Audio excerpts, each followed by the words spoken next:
जय हिंद दोस्तों, आप सभी का स्वागत है आपके अपने यूट्यूब चैनल जेएस क्लासेस में। दोस्तों, जैसा कि आप लोगों ने देखा, हम अपनी हिंदी को टॉपिक वाइज टॉपिक से पूरा कर रहे थे।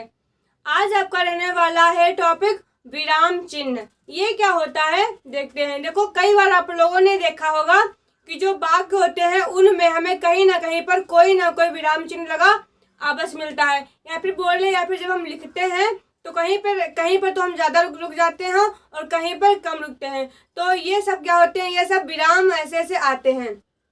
बात करते हैं विराम चिन्ह की। अब दोस्तों देखिए, यहाँ से लिखने नोट करने वाली बात क्या है। अगर बोले विराम चिन्ह का अर्थ क्या होता है, क्या अगर बोले विराम चिन्ह का जो अर्थ होता है क्या होता है, तो विराम चिन्ह का अर्थ ही होता है ठहराव। ठहराव बोलते हैं, या जिसे हम बोलते हैं विश्राम। विश्राम, देखो, जिसे बोलते हैं ठहराव, जिसे बोलते हैं विश्राम, या जिसे बोलते हैं रुकना। क्या रुकना बोलते हैं, इसे दोस्तों बोलते हैं रुकना।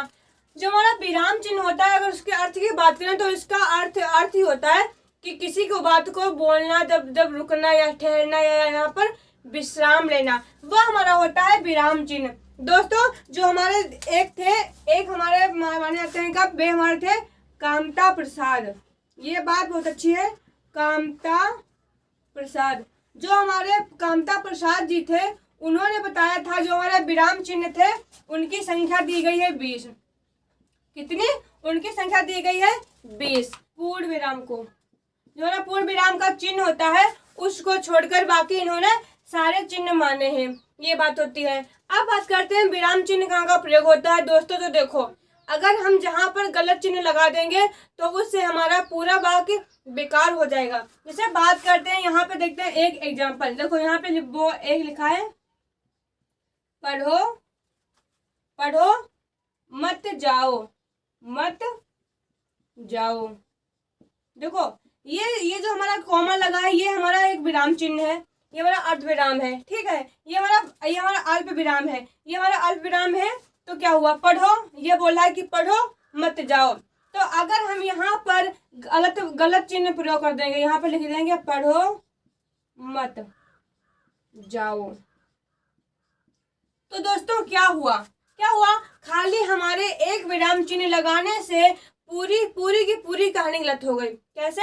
यहाँ पे लिखा है पढ़ो मत जाओ, मतलब कि आपको पढ़ना है और जाना नहीं है, पढ़ो मत जाओ। फिर यहाँ पे लिखा है पढ़ो मत, क्या हुआ देखो दोस्तों, जहां पर ये बात चिन्ह लगा होता है, कोई विराम चिन्ह होता है, वहां पर हमें थोड़ी देर या बोले तो अधिक देर रुकना होता है। तो यहाँ पे हो जाएगा पढ़ो मत जाओ। इसका मतलब हो गया पढ़ाई मत करो और जाओ। और दोस्तों, आप लोगों ने देखा किस तरह से हमारे एक ही विराम चिन्ह से पूरी इसकी कहानी की काया पलट हो गई। तो अब आप जान गए होंगे इसमें ये जो विराम चिन्ह है, ये हमारे हिंदी जब आप कोई जब लिखते हैं सुलेख, या फिर बोलने जब कोई इमला लिखते हैं, जब कोई प्रधानाचार्य पत्र लिखते हैं, तो उसमें हमें जो विराम चिन्ह होते हैं उनको लगाने के लिए वहाँ कहाँ पर कौन कौन सा विराम चिन्ह लगेगा, कहाँ पर ज्यादा देर रुकना है, कहाँ पर थोड़ी देर रुकना है, और कहाँ पर बिल्कुल थोड़ी देर के लिए रुकना है, अभी हम आपको बताते हैं पूरे विस्तृत तरीके से। दोस्तों, ये बात आप लोग समझ गए होंगे कि क्या होता है। जब यहाँ पे लिखा है पढ़ो मत जाओ, इसका कहना कि पढ़ाई करो मत जाओ, लेकिन हमने यहाँ पे विराम लगा दिया आगे, तो क्या हो गया पढ़ो मत, मतलब कि वो पढ़ाई नहीं करनी है, जाओ, पढ़ो मत जाओ। दोस्तों, अब आप समझ गए होंगे, अब चलते हैं आपके पहले पॉइंट की तरफ कि पहला पॉइंट हमारा कौन हो जाता है। अगर पहले पॉइंट की बात करें तो हमारा हो जाएगा पूर्ण विराम। इस विराम से तो आप लोग भली भांति परिचित होंगे, क्योंकि इसे हम बहुत बार लगाते हैं। ये जो पूर्ण विराम होता है, ये कहाँ पर लगता है, तो हम आपको बताते हैं। जब हमारा पूरा वाक्य बिना ठहराव से रुक जाए, जब हमारा जो पूरा वाक्य होता है, पूरा वाक्य हो जाए बिना ठहराव के, तो उसे बोलते हैं पूर्ण विराम। क्या होता है?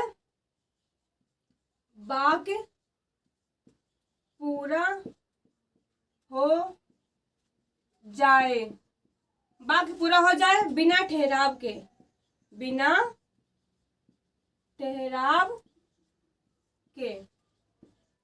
तो क्या हुआ, बाकी पूरा हो जाए बिना ठहराव पे, जहां पर कोई हमारा ठहराव, जहां पर कोई बीच में रुकना ना हो, वहां पर हमारा हो जाएगा पूर्ण विराम। अगर इसकी बात करें, देखते हैं इसका एग्जाम्पल क्या होगा दोस्तों। तो अगर इसके एग्जाम्पल की बात करें तो बोलते हैं राधा विद्यालय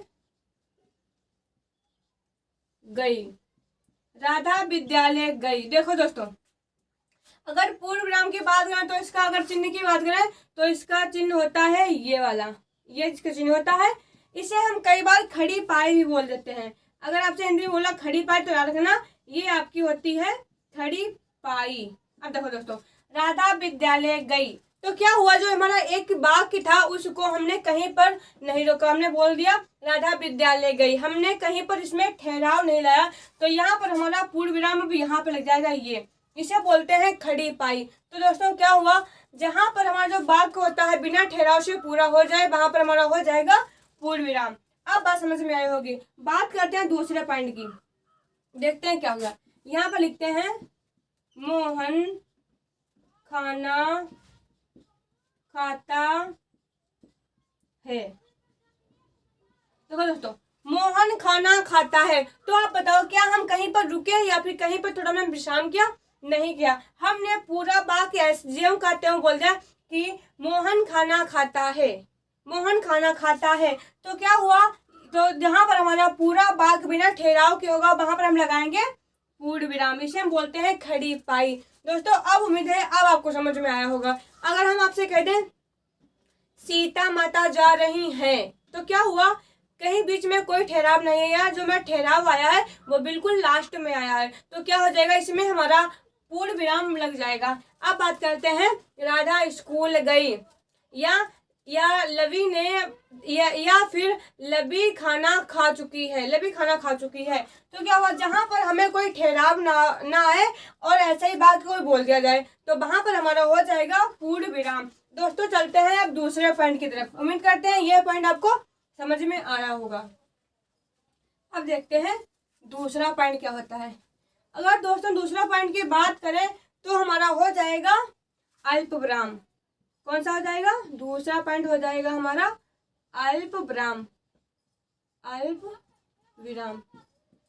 देखते हैं दोस्तों, यहाँ पे लिखा है अल्प विराम, कहीं ना कहीं ये जो अल्प लिखा है हमें यहाँ पे मतलब कि इस क्वेश्चन से ही देखने को मिलता है, जहां पर थोड़ी देर के लिए रुका जाए, जहां पर थोड़ी देर के लिए रुका जाए वहां पर हमारा आ जाता है अल्प विराम।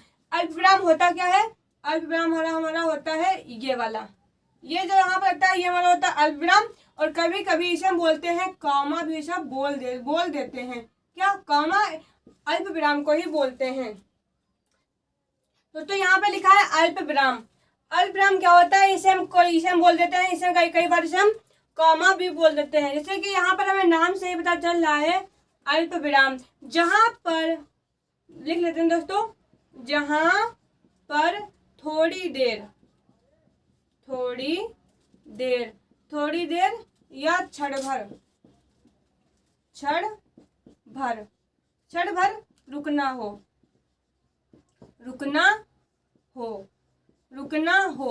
जहां पर थोड़ी देर या क्षण भर के लिए हमें रुकना हो, बोले तो बहुत थोड़े समय के लिए जहां पर रुकना हो वहां पर लगाते हैं अल्प विराम, या इसे हम कॉमा भी बोल देते हैं। अब देखते हैं दोस्तों कैसे है। देखो इसका अगर हम बोले इसकी मतलब इसकी पहचान क्या होगी, तो इसकी पहचान हमारी हो जाएगी या और अथवा इनके बीच में अल्प विराम लगता है। कैसे देखते हैं। देखो अगर बात करें पहले एग्जाम्पल की तो हमारा हो जाएगा, देखो जहां पर नाम आते हैं जैसे राम, सीता, लक्ष्मण, राम कॉमा सीता कॉमा लक्ष्मण। आपने देखा होगा जब हम क्लास में पढ़ते थे तब सर लोग बोलते थे राम कॉमा लक्ष्मण कॉमा सीता। इसी तरह से ये हमारे होते हैं अल्प विराम। अगर बात करें दूसरे की, देखो जहां पर हमें नाम देखने को मिलेंगे वहां पर हमारा होगा अल्प विराम। से यहाँ पे लिख लेते हैं मुंबई, गोवा, गोवा, पंजाब, पंजाब। दोस्तों क्या होता है, अल्प विराम का मतलब ही होता है जहां पर हमें थोड़े समय के लिए रुकना हो या फिर बोले कि क्षण भर के लिए रुकना हो, वहां पर हमारा होता है अल्प विराम। यहाँ पर या और अथवा भी कई बार देखने को मिलता है। अब दोस्तों बढ़ते हैं अपने अगले पॉइंट पर। हमारा अगला पॉइंट हो जाएगा अर्ध विराम। कौन सा हो जाएगा, तो हमारा तीसरा पॉइंट है ये हमारा हो जाएगा अर्ध विराम। अर्ध विराम। दोस्तों अर्ध विराम कैसा होता है, अगर इसके हम चिन्ह की बात करें तो इसका अर्ध विराम होता है ऐसे, ऐसे होगा और फिर इस तरीका से, ये हमारा होता है अर्ध विराम। अब इसमें क्या होता है देखते हैं दोस्तों।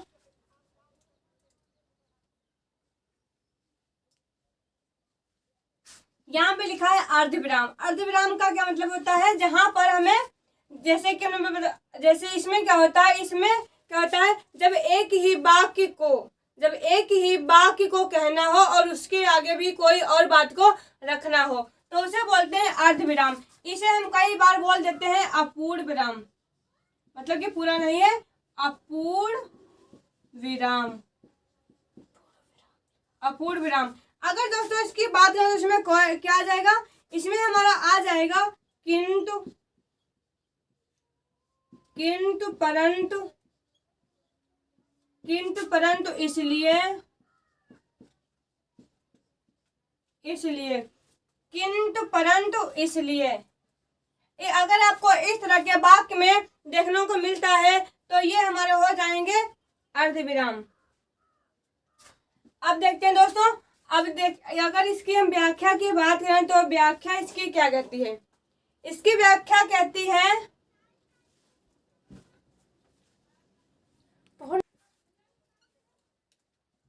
जब बात को एक ही तरीका से आगे बढ़ाया जाए, जब बात को एक ही तरीका से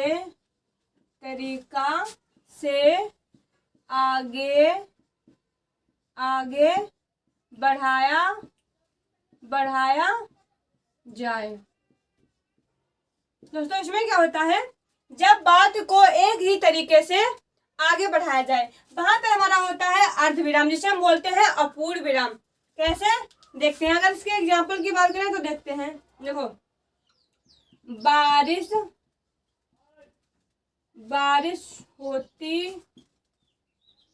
होती रही। अब देखो, बारिश होती रही, हाँ बारिश होती रही, लेकिन आगे अब हमें क्या लग रहा है, बारिश होती रही कि अगला व्यक्ति इसके आगे भी कुछ और बोलेगा। तो हमने क्या लिखाया है, जब बात को एक ही तरीके से आगे बढ़ाया जाए, बारिश होती रही, हाँ होती रही, तो अब यहाँ पे लग जाएगा हमारा अर्ध विराम, यहाँ पे लगेगा हमारा अर्ध विराम। बारिश होती रही और हम क्रिकेट खेलते रहे। दोस्तों क्या हुआ, देखो बारिश होती रही, हमें पता चल जाता है कि जहां पर अगला व्यक्ति एक बात को कह रहा है लेकिन आगे और भी बोलेगा, तो वहां पर हमारा आ जाता है अपूर्ण विराम। बारिश होती रही और हम खेलते रहे। अगर बात करें दूसरे एग्जाम्पल की तो देखते हैं। देखो फिर ऐसे लिखते हैं और लिखते हैं बारिश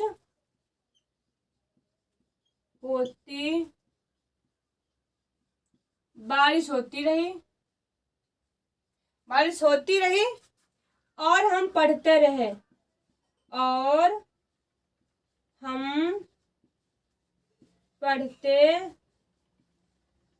रहे। अगर तीसरे एग्जाम्पल की बात करें तो देखिए, देखते हैं, आपने भाषण दिया।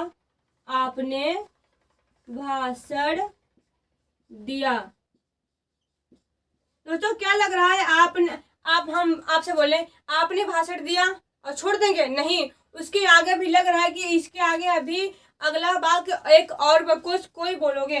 तो आपने भाषण दिया पर मजा नहीं आया, मजा नहीं आया। दोस्तों क्या हुआ, आपने भाषण दिया, फिर क्या है, अब लगाएंगे अर्धविराम। कहीं ना कहीं आगे भी वाक्य भी और हमारा रह गया है। तो आपने भाषण दिया पर मजा नहीं आया, आपने भाषण तो दिया पर मजा नहीं आया, तो क्या हुआ, यहाँ पे हमारा लग जाएगा अर्धविराम। दोस्तों आप उम्मीद करते हैं कि अब आपको ये बात समझ में आई होगी। अब बढ़ते हैं आपके अगले पॉइंट पर, जो कि हमारा हो जाएगा चौथा पॉइंट। कौन सा जाएगा दोस्तों, देखते हैं। बढ़ते हैं अपने अगले पॉइंट की तरफ, देखते हैं आपका अगला पॉइंट क्या रहने वाला है। कौन सा बोले तो चौथा पॉइंट क्या होता है, ये हमारा होता है प्रश्नवाचक चिन्ह। प्रश्नवाचक चिन्ह। अगर दोस्तों इसकी बात करें चिन्ह की, तो इसका चिन्ह होता है ये हमारा होता है प्रश्नवाचक चिन्ह का चिन्ह होता है। अब देखो यहाँ पे लिखा प्रश्नवाचक, कहीं ना कहीं हमें यहाँ जो लिखा है प्रश्नवाचक हेडिंग से ही पता चल रहा है कि कहीं ना कहीं इसमें प्रश्न की बात कही जाएगी। मतलब कि जैसे कि आपसे कोई प्रश्न पूछता है, आप कब आए, आपने क्या किया, तो क्या हो जाएगा। अगर इसके बात करें, आपको दोस्तों एक बात याद रखनी है, लेकिन पहले लिखते हैं इसकी व्याख्या। तो प्रश्नवाचक में क्या आएंगे, इसमें प्रश्न पूछे जाते हैं। इसमें क्या होता है, प्रश्न पूछे जाते हैं या प्रश्न पूछने की जैसी संभावनाएं होती हैं। तो इसमें प्रश्न पूछे जाते हैं कैसे, देखो अगर इसकी बात करें आप लोग इस यहाँ पे नोट करना। अगर हमें बीच में क्या दिख जाए, क्या, कब, किसने, किसको, किसने, किसे, किस लिए। दोस्तों ऐसे जो आपके जितने भी प्रश्नवाचक के होते हैं वे हमारे सब प्रश्नवाचक विराम चिन्ह में आते हैं। अब देखते हैं दोस्तों, अगर इसकी बात करें पहले पॉइंट की, तो देखते हैं राम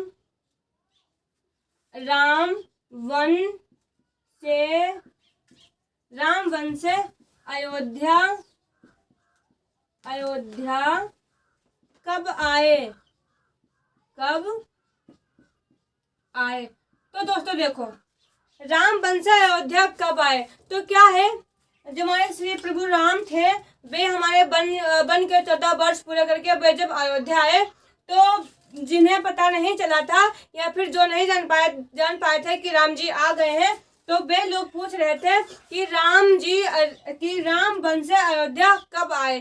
तो क्या हुआ, ये हमें दिख गया यहाँ पर कब, जहाँ पर प्रश्न पूछने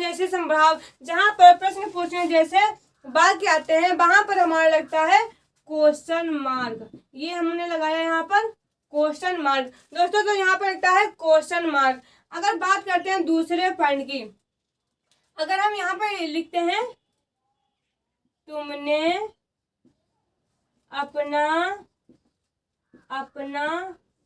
खाना कब समाप्त किया। देखो दोस्तों यहाँ पे लिखा है कब, अगर हम यहाँ पे भी ये लगा दें, ये क्या होता है, ये हमारी खड़ी पाई होती है और इसे बोलते हैं विराम चिन्ह। अगर हम विराम चिन्ह लगा देंगे तो हमारा वाक्य काट दिया जाता है। ये विराम चिन्ह बहुत ही इम्पोर्टेंट है। अगर आप किसी परीक्षा को देते हैं, आपका रिटर्न होता है, तो अगर आप इसकी जगह पर ये लगा देते हैं तो आपका पूरा वाक्य काट दिया जाएगा। अगर आपका सही होगा फिर भी काट दिया जाएगा। तो क्या हुआ, हमने यहाँ पर देखा कब, तो जहाँ पर हमसे कोई प्रश्न पूछने की संभावना होती है या फिर जहाँ पर हमसे प्रश्न पूछे जाते हैं वहां पर हम क्वेश्चन मार्क, इसे बोलते हैं क्वेश्चन मार्क या फिर इसे बोलते हैं प्रश्नवाचक चिन्ह लगाते हैं। दोस्तों बात करते हैं तीसरे पॉइंट की। हम आपसे पूछते हैं आप कब आए, आए।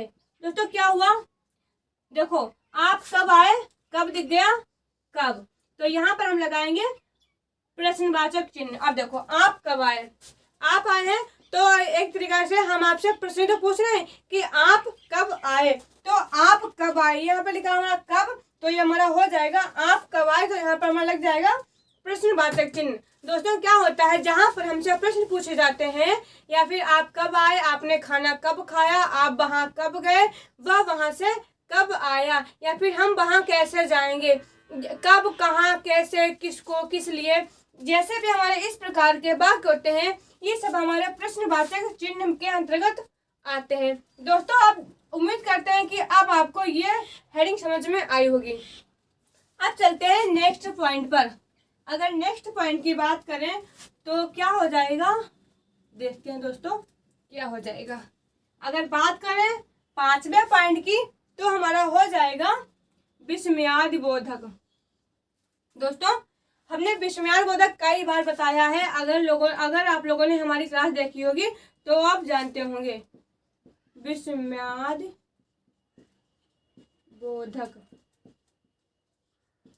विस्मयादिबोधक चिन्ह ये क्या होता है दोस्तों, देखते हैं। अगर बात करें विस्मयादिबोधक की तो इसमें क्या होता है, इसका हो जाएगा हमारा ये हमारा होता है विस्मयादिबोधक का चिन्ह, इस तरीका का होता है। अब दोस्तों अगर बात करें विस्मयादिबोधक की तो क्या होता है, बात करते हैं। देखो विस्मय विराम का प्रयोग हम कब करते हैं दोस्तों, तो देखो जब हमें अत्यधिक खुशी होगी, खुशी बोले तो देखो अब हर्ष होगा, ठीक है, या हमें शोक होगा मतलब दुखी होंगे, या हमें आश्चर्य होगा, क्या होगा, आश्चर्य, जब हमें आश्चर्य होगा, या फिर कोई ऐसी बात होगी जब हमें तीव्र मतलब कि जब कोई चीज आता है तो हमें तीव्र जो करते हैं तो वहां पर हमारा विस्मयादिबोधक होगा। तो विस्मय विराम का प्रयोग हर्ष, शोक, आश्चर्य आदि के लिए किया जाता है, आदि के लिए किया जाता है। दोस्तों इसमें क्या होता है, देखो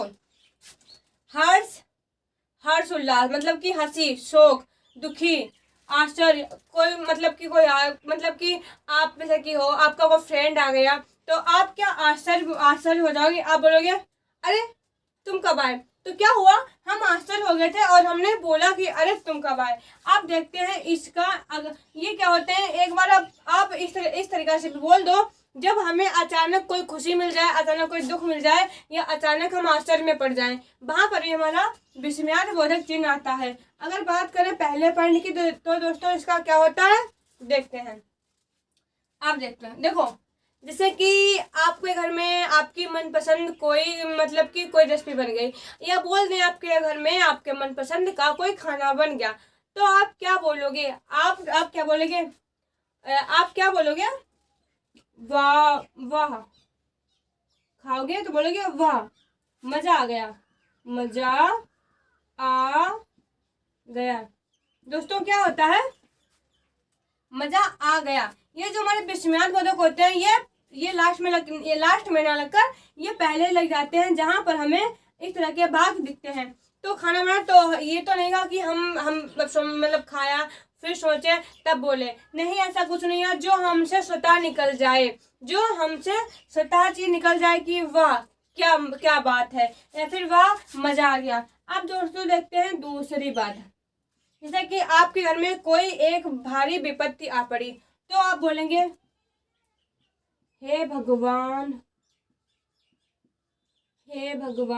अब देखो हे भगवान ये क्या हुआ,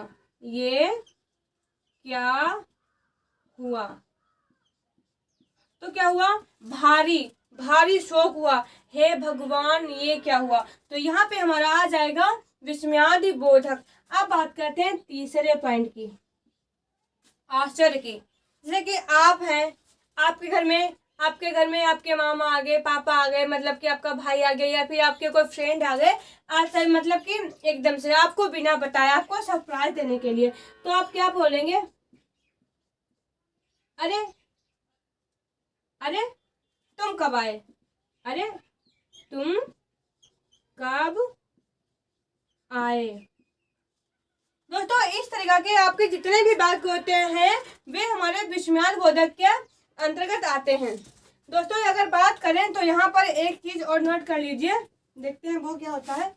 देखो, अगर आपको कहीं पर हाय हाय दिख जाए, वाह वाह वाह वाह वाह वाह दिख जाए, वाह वाह दिख जाए, हुर्रे, आउच, क्या होता है दोस्तों? आउच। एक आउच होता है, एक वाह वाह होता है, एक होता है अरे अरे अरे। ऐसे भी आपको जितने आपको दिखेंगे। देखो कि जब कोई क्रिकेट मैच खेल लेता है, जब हमारी पार्टी जीत रही होती है, तब हम बोलते हैं हुर्रे। मतलब तो क्या होता है, जो होता है वो हमें वो होता है वो हम अपनी खुशी को प्रदर्शित करने के लिए बोलते हैं। अब देखो, जैसे कि आपका पेपर हुआ, ठीक है, आप पास होके आ गए, आपके नंबर अच्छे आ गए, तो पापा हमसे क्या बोलते हैं? वाह, शाबाश बेटा। तो जो हमारा यहाँ पे आता है शाबाश, ये हमारा आ जाएगा विस्मयाद बोधक में, या वेल डन, जिसे हम इंग्लिश में बोलते हैं वेल डन, वेल डन। अब दोस्तों, अब आपको हमारी विस्मयाद बोधक की अब बात समझ में आ गई होगी कि इसकी कहानी आखिर होती क्या है। दोस्तों अब चलते हैं आपके अगले पॉइंट पर। अगर अगले पॉइंट की बात करें तो हमारा आ जाएगा योजक चिन्ह। क्या आ जाएगा दोस्तों? योजक चिन्ह। छठा पॉइंट की बात करें तो हमारा हो जाएगा योजक चिन्ह। दोस्तों अगर आप लोगों ने हमारी समास वाली क्लास की होगी तो हमने बताया था जो हमारा द्वंद्व समास होता है, जो उसके बीच में चिन्ह लगा होता है, वह हमारा होता है योजक चिन्ह। तो क्या हो जाएगा? ये हमारा होता है ये वाला, इसे हम बोलते हैं योजक चिन्ह। ये कब लगता है? जब कोई बातें विपरीत कही गई हो, या फिर जब कोई बातें विलोम शब्द में कही गई हो। अगर हम यहाँ पे लिख रहे हैं, देखो ये हमारा हो जाएगा योजक चिन्ह। देखो इसका मतलब क्या होता है, देखते हैं। योजक चिन्ह हम कब लगाते हैं? जब दो शब्द विपरीत हों, मतलब विपरीत, जब कोई चीज विपरीत लिखी होगी, अब मतलब कि जब हम कोई चीज विपरीत में लिखेंगे तो उसमें हम योजक चिन्ह का प्रयोग करेंगे। कैसे दोस्तों? देखते हैं इसका एग्जाम्पल। अगर बात करें रात दिन, अब आप बताओ, रात दिन में देखा होगा आपने, हमें ये डैश लगा मिलता है इस तरीके का। तो ये क्या होता है? ये हमारा होता है योजक चिन्ह। ये बताता है कि ये जो वाक्य लिखे हैं ये आपस में विपरीत हैं। अब दोस्तों देखते हैं दूसरा पॉइंट हमारा हो जाएगा राजा डैश रंग। देखो राजा क्या हुआ? राजा का जिसके पास संपत्ति, जो धनवान होता है वो राजा होता है, और जो हमारा धनहीन या फिर जो निर्धन होता है वे हमारे रंक होते हैं, या फिर रंक को बोलते हैं भिखारी। तो भिखारी तो मतलब कि वही तो निर्धन होता है ना, भिखारी निर्धन होता है। अगर बात करें, अगर आपको लिखना होगा आकाश पाताल, तो क्या हुआ? आकाश क्या हुआ और पाताल। देखो आकाश पाताल क्या होता है? ये आपस में विपरीत हैं, आकाश पाताल। तो ये हमारे हो गए। तो इसके बीच में जो हमारा चिन्ह लगेगा वो हमारा लगेगा योजक चिन्ह। अब दोस्तों देखते हैं, अगर यहाँ पर हम लिख दें, क्या लिख दें? अगर चौथे की बात करें तो हम लिख देंगे पेन पेंसिल। अब देखो पेन अलग है, पेंसिल अलग है, तो ये बीच में आ जाएगा पेन पेंसिल। अगर लिखना होगा तो इस तरीके के लिखेंगे। अगर और बात करें तो दोस्तों देखते हैं पांचवें पॉइंट की। अगर बात करते हैं आसमान, नहीं ये नहीं होगा, देखते हैं। बात करते हैं मम्मी पापा। अगर बात करें 6 में भाई बहन।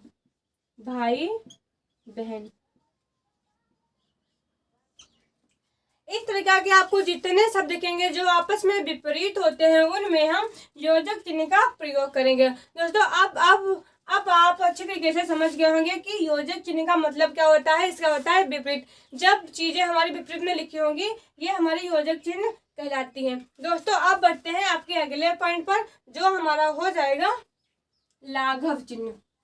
कौन सा हो जाएगा दोस्तों? लाघव चिन्ह। देखते हैं कैसे हो जाएगा। देखो, बात करें 6 हो गए, बात करें 7वें पॉइंट की, तुम्हारा हो जाएगा लाघव चिन्ह। लाघव चिन्ह दोस्तों ये क्या होता है? लाघव चिन्ह क्या होता है? इसका अर्थ होता है ये छोटा सा ये। देखो कैसे ये लगेगा, देखते हैं दोस्तों। देखो, अगर लाघव चिन्ह की बात करें तो हम बोल सकते हैं कि जब कोई बड़ी बात, मतलब कि जब कोई बड़ा अक्षर लिखने के लिए जब उसको छोटे में रूपांतरित कर दिया जाए, क्या होता है? लाघव चिन्ह का होता है। देखो, जो हमारा लाघव चिन्ह है, अगर लाघव चिन्ह की बात करें तो इसे हम संक्षिप्त चिन्ह भी बोलते हैं। क्या? संक्षिप्त चिन्ह। संक्षिप्त चिन्ह भी बोलते हैं। संक्षिप्त चिन्ह भी बोलते हैं। क्यों बोलते हैं दोस्तों? अभी देखते हैं इसे संक्षिप्त चिन्ह क्यों बोलते हैं। देखो दोस्तों, अगर आपको कोई बड़ा शब्द दे दिया जाए, जैसे आपको लिखना है पंडित जवाहरलाल नेहरू, तो आप क्या करते हो? देखो, अगर हम यहाँ पे लिख देते हैं, पहले तो देखते हैं पंडित जवाहरलाल नेहरू, पंडित जवाहरलाल नेहरू। तो आप लोगों ने कई बार क्या देखा होगा किताबों में, या फिर हम खुद लिख लेते हैं इस तरीका से, ऐसा करते हैं और फिर यहाँ पे लगाते हैं ऐसे। ये हमारा हो गया पंडित, ये पंडित हो गया। आप फिर लिख देंगे जवाहरलाल नेहरू। दोस्तों क्या हुआ? जब कोई बड़ा शब्द दिया जाता है, उसको संक्षिप्त में लिखने के लिए या फिर उसको छोटे रूप में लिखने के लिए हम लाघव चिन्ह का प्रयोग करते हैं। दोस्तों देखते हैं, अगर बात करते हैं, अगर देखो देखते हैं दोस्तों, यहाँ पर देखो, अगर हम यहाँ पे लिखे मास्टर, डॉक्टर,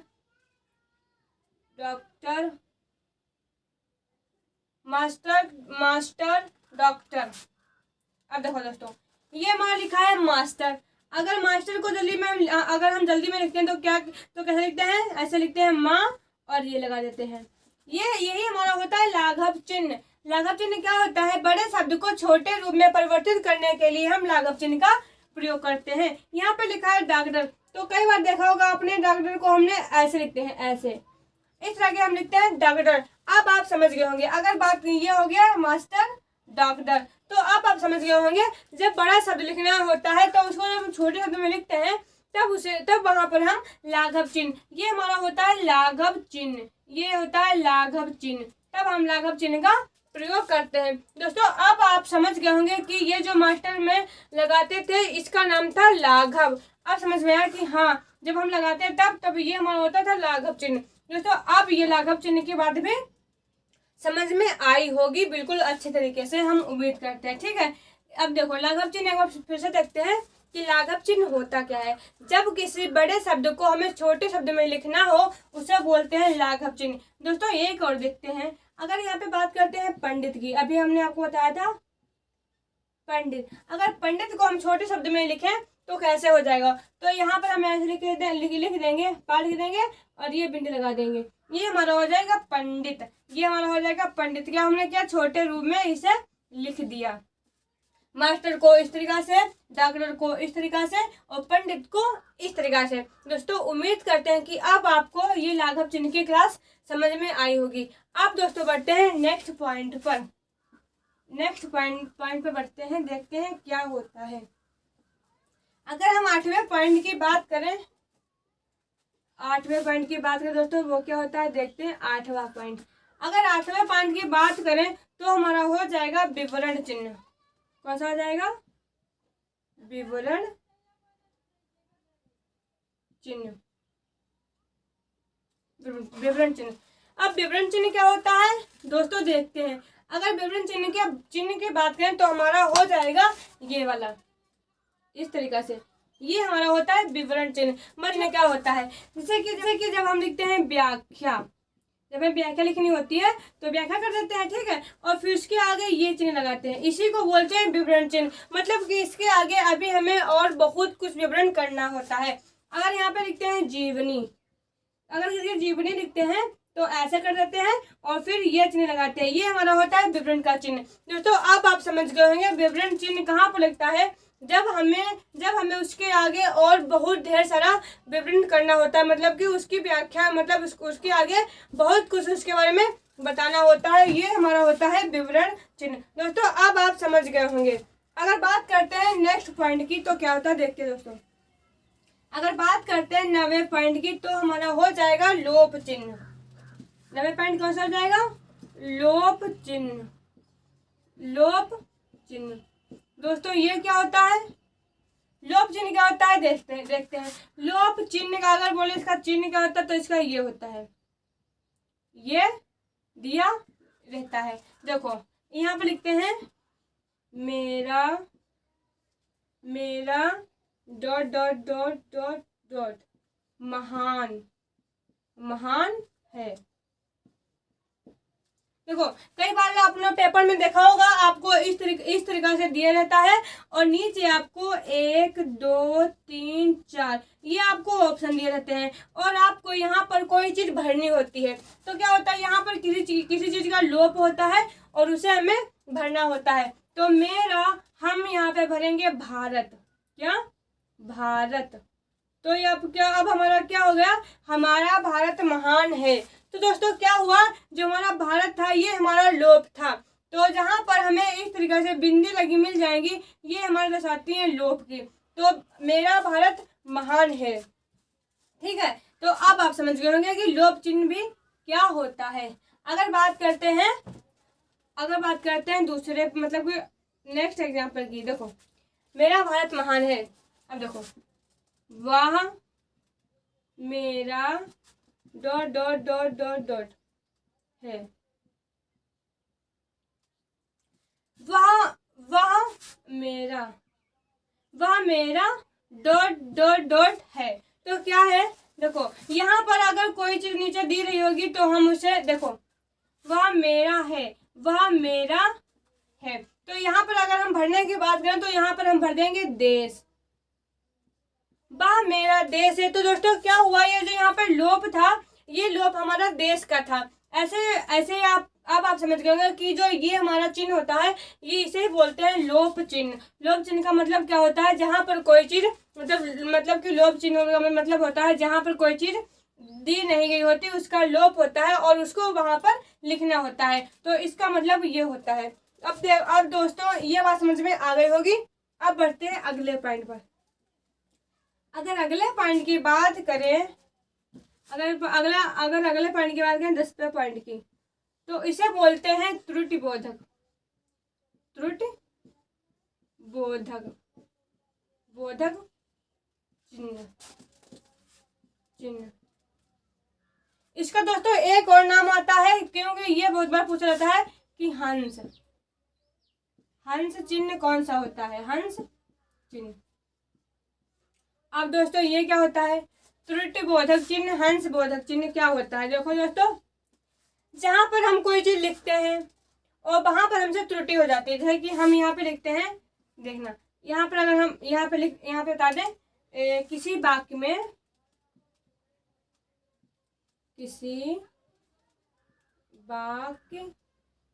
में मतलब कि छूट गई चीज, कोई चीज छूट गई होगी तो किसी वाक्य में त्रुटि होना या फिर किसी वाक्य में अगर कोई चीज छूट जाए उसी को बोलते हैं त्रुटि बोधक। अब देखो यहाँ पर लिखते हैं एक वाक्य में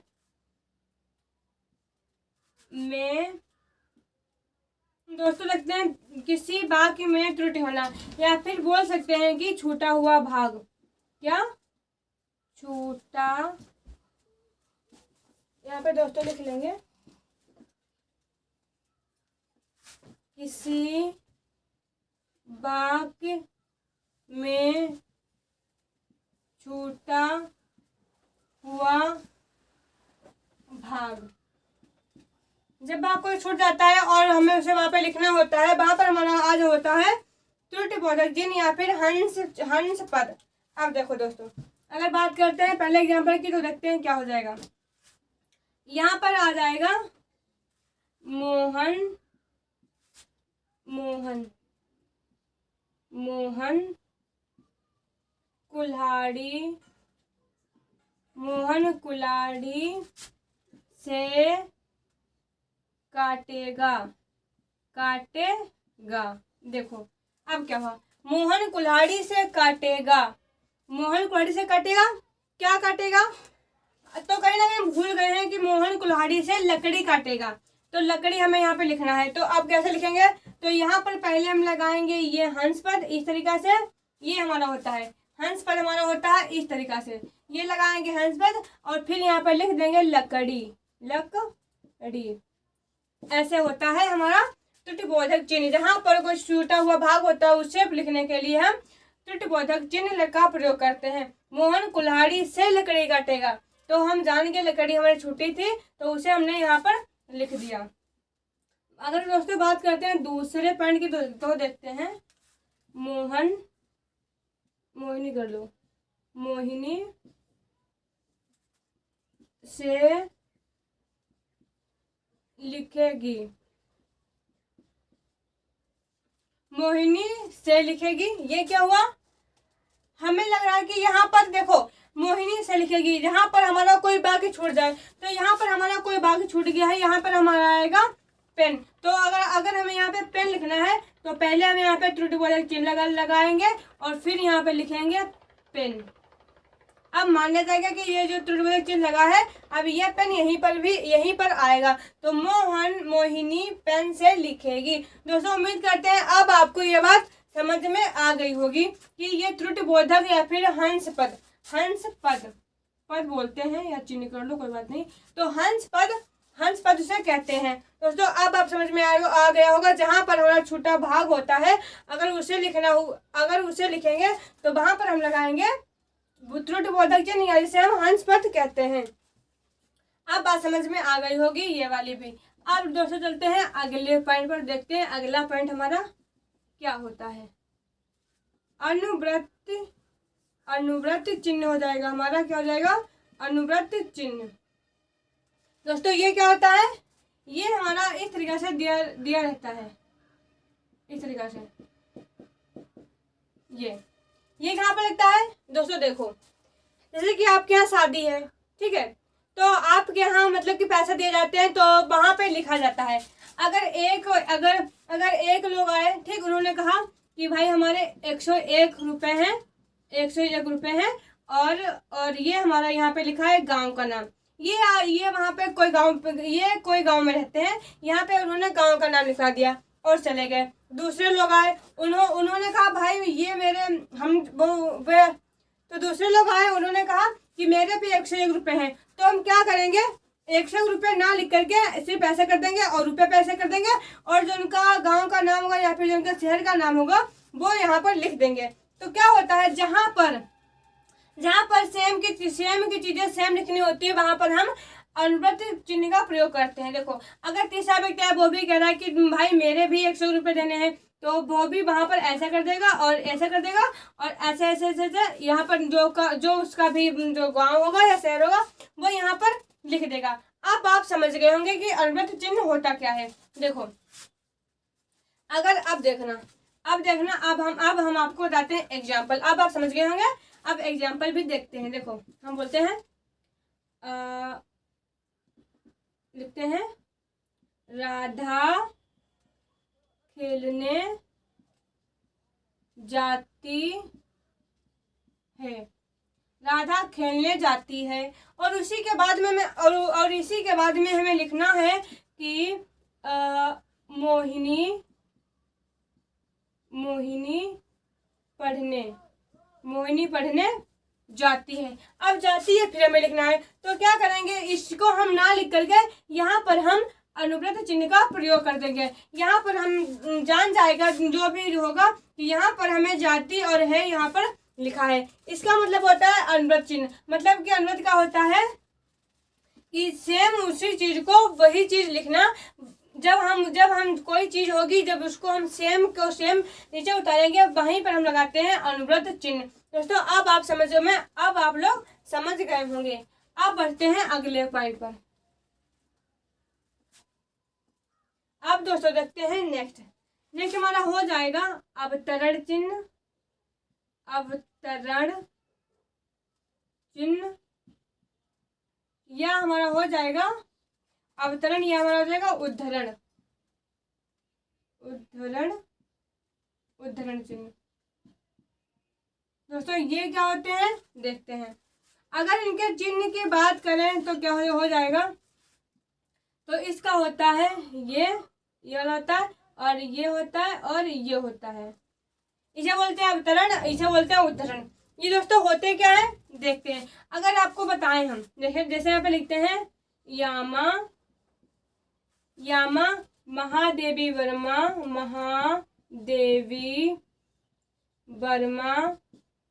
की रचना है। तो यामा महादेव वर्मा की रचना, यहाँ पर दोस्तों क्या लगेगा, तो यहाँ पे हमारा लग जाएगा अवतरण चिन्ह। कौन सा? अवतरण चिन्ह। ये दोस्तों हमारा होता है अवतरण चिन्ह। बात करते हैं उद्धरण की, तो देखो हम यहाँ पर लिख दें कि भगत सिंह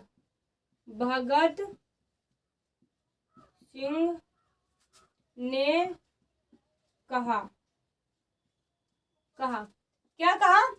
इंकलाब जिंदाबाद, इंकलाब जिंदाबाद। एक बार में सभी दोस्तों बोलेंगे कि इंकलाब जिंदाबाद। तो अगर यहाँ पर लगेगा, ये हमारा लग जाएगा उद्धरण चिन्ह। ये जो लगेगा यहाँ पर, ये हमारा होता है उद्धरण चिन्ह। दोस्तों अब आप समझ गए होंगे कि अवतरण चिन्ह कहाँ पर लगता है, उद्धरण चिन्ह कहाँ पर लगता है। देखो महादेव वर्मा जी की रचना है, जहाँ पर कोई मतलब कि काव्य की बात कही जाएगी या फिर इस तरह की बात कही जाएगी, जहाँ पर एक छोटा सा दिया जाएगा, तो वहां पर हमारा हो जाएगा महादेव, मतलब वहां पर हमारा लग जाएगा अवतरण चिन्ह। और जहां पर कोई बात कही जाएगी, तो भगत सिंह ने कहा, क्या कहा? इंकलाब जिंदाबाद, या फिर बोले इनके अनुसार। कई बार आप लोगों ने मतलब कि लिखा देखा होगा कि कवि के अनुसार, देखो अनुसार तो ऐसे लिख देगा, ठीक है। उसके बाद में यह चिन्ह लगाएगा और जो कुछ लिखना होगा लिख देगा, और बाद में हमारा ये ब्रैकेट बंद कर देगा, ठीक है। इसे बोलते हैं उद्धरण चिन्ह। दोस्तों उम्मीद करते हैं कि अब आपको ये बातें समझ में आई होंगी। अगर दोस्तों बात करें नेक्स्ट चिन्ह की, तो देखते हैं क्या होता है। अगर बात करें अगले की, तो हमारा होता है समता मूलक चिन्ह। समता मूलक चिन्ह। दोस्तों ये क्या होता है, तो देखते हैं। समता मूलक चिन्ह कौन सा होता है, तो ये वाला होता है, ये होता है हमारा समता मूलक चिन्ह। इसको कैसे बताएंगे, देखो जहाँ पर समान अर्थ प्रयुक्त हो, जहाँ पर दोस्तों समान अर्थ प्रयुक्त होगा, वहां पर हमारा होगा समता मूलक चिन्ह। कौन सा होता है देखते हैं। देखो अगर यहाँ पे लिखे रात और यहाँ पे लिखे रात्रि, तो क्या हुआ? रात रात्रि कहीं ना कहीं आपस में समानता दर्शा रहे हैं, तो यहाँ पे हमारा लग जाएगा समता मूलक चिन्ह। देखो अगर यहाँ पे लिखे दिन दिवस, तो क्या हुआ? ये कहीं ना कहीं दिन का ही पर्यायवाची है, तो यहाँ पर हमारा लग जाएगा समता मूलक चिन्ह। दोस्तों अब आप समझ गए होंगे कि समता मूलक चिन्ह क्या होता है, कि जहाँ पर अर्थ प्रयुक्त हो, जहाँ पर समान अर्थ प्रयुक्त हो। इसे बात कर देंगे सूर्य, और यहाँ पर अगर यहाँ पर लिखते हैं मयंक, तो क्या हुआ दोस्तों? सूर्य को ही मयंक कहते हैं, तो कहीं ना कहीं समानता दिखाई जा रही है। यहाँ पे लिखते हैं राजा, यहाँ पे लिखे भूप, तो राजा तो होता ही है, लेकिन भूप माने भी राजा होता है, तो क्या हुआ? समान अर्थ, मतलब कि दोनों समान लिखे गए हैं। तो वहां पर जहाँ पर समान कोई चीज लिखी जा रही होगी, वहां पर हमारा हो जाएगा समता मूलक चिन्ह। जैसे कि हम लिख दें आंख, आंख के आगे लिख दें आंख लिख दें और उसके आगे लिख दें आंख का नेत्र, आंख लिख दें और नेत्र लिख दें। तो क्या हुआ, ये आपस में क्या है, समान अर्थ प्रयुक्त दे रहे हैं। जहां पर समान अर्थ हमें मिलेगा वहां पर हमारा हो जाएगा समता मूलक चिन्ह। दोस्तों अब आपकी विराम चिन्ह की क्लास पूरी होती है। अगर आपको हमारी ये विराम चिन्ह की क्लास समझ में आई होगी, अगर आपको लगा है कि थोड़ी सी हेल्पफुल है, अगर दोस्तों अच्छी लगी हो तो प्लीज़ एक लाइक करें और कमेंट करें और बताएं कि आज की हमारी क्लास कैसी रही। फिर हमारी मुलाकात होगी नेक्स्ट वीडियो में। तब तक के लिए जय हिंद, जय भारत माँ।